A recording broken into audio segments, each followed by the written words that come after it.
Hello, welcome to another lesson of Western Neo-Aramaic. We will begin our lesson today with a verse from the New Testament. We will look at it in the Western Aramaic dialects, which are closer to what Jesus spoke, as opposed to the more commonly seen Syriac Aramaic dialect. So we will look at the verse, Blessed are those who hunger and thirst for righteousness, for they shall be filled. From Matthew, Tobtha, التي خفنين و صهيين لفرستشا هان تي أوز إسوبعون. Now let's break it down. Tobtha, Tobtha means good or goodness. So goodness. El T, this L here is a preposition that means to, and then T, we saw that in our last lesson, means those. El T, to those. I do want to point out that it is most likely that this was pronounced El D, with a da, El D, uh, at the time of Jesus 2000 years ago, but with time it has become T in the modern dialect. El T, خفنين, خفنين.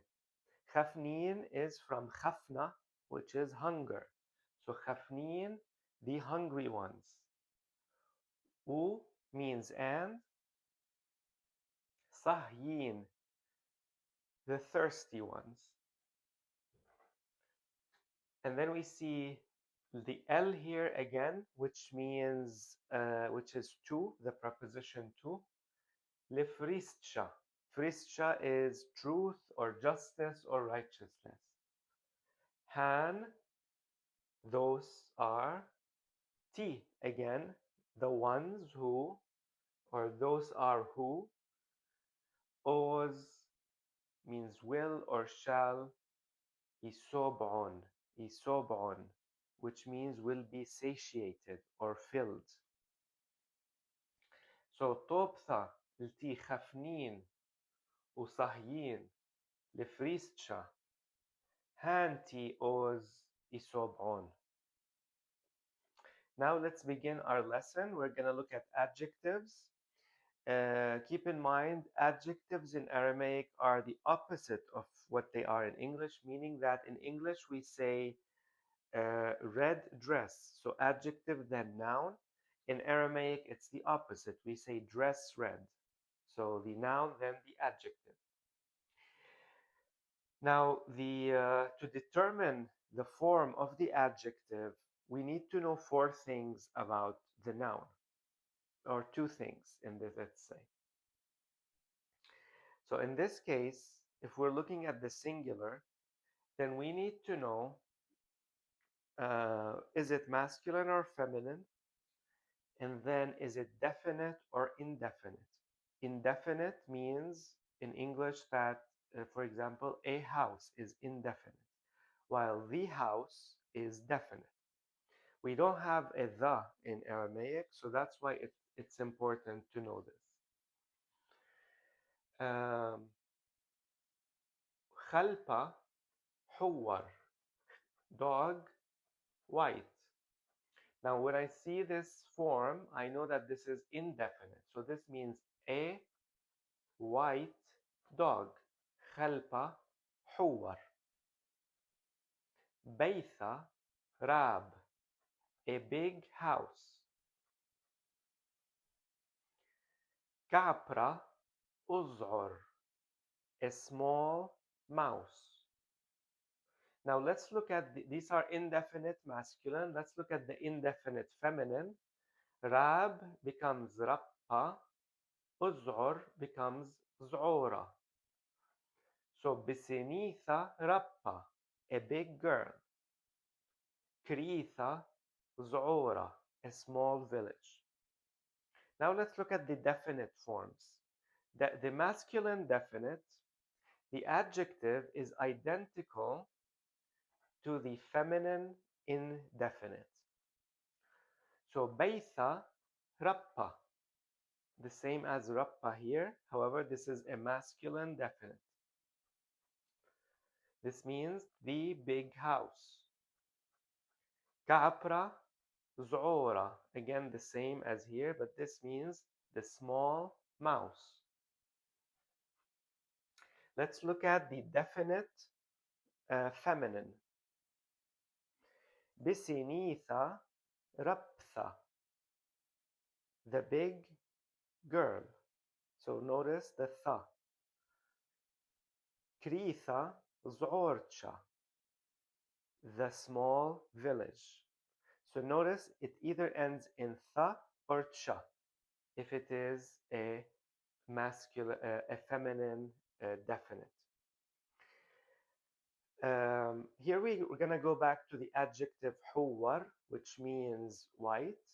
We said this is the masculine indefinite. The definite form is huwara. It is the same as the indefinite feminine, huwara. And then the definite feminine is huwarcha. So basically, for each adjective in the singular, we have three forms. One is for the indefinite masculine, one is for the definite feminine, and another one that is for the other two options. Let's look at a few more examples. Let me get my book. So again, this is Western Neo-Aramaic, the dialect of Jubadin. We're gonna look at the colors. So we said Huwar is white. Then we have Uchum or Ukum, depending on the dialect. In old times, this would be closer to Ukum. But because we're focusing on Jubadin, we're going to say Uchum means black. Uchoma could be either for definite masculine or an indefinite feminine.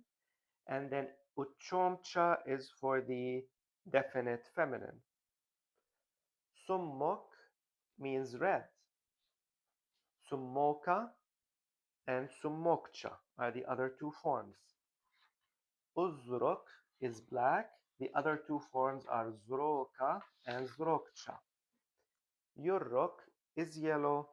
The other two forms are Yurroka, Yurroka, and Yurrokcha.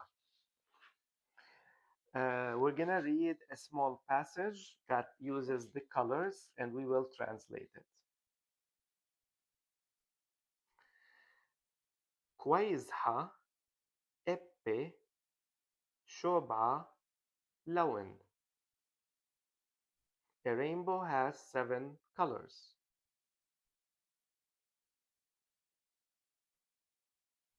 من العل ثيلي لونا سموكا.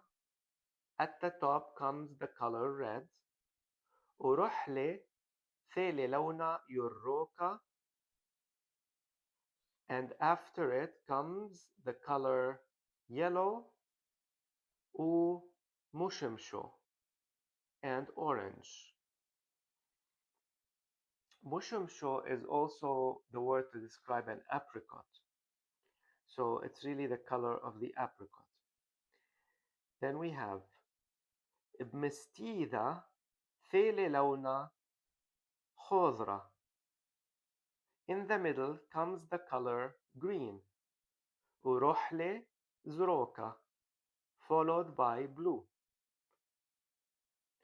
وآخر ميت ثيلي نيلو وبنفسجو. And finally come indigo and purple. Now, some of these words might be different, especially for the colors when you look at them like from 2000 years ago. Some of them have changed. The ones I have here are the ones that haven't changed, but for some reason the way we see colors and define them has evolved. So some of them are more modern innovations. Thank you.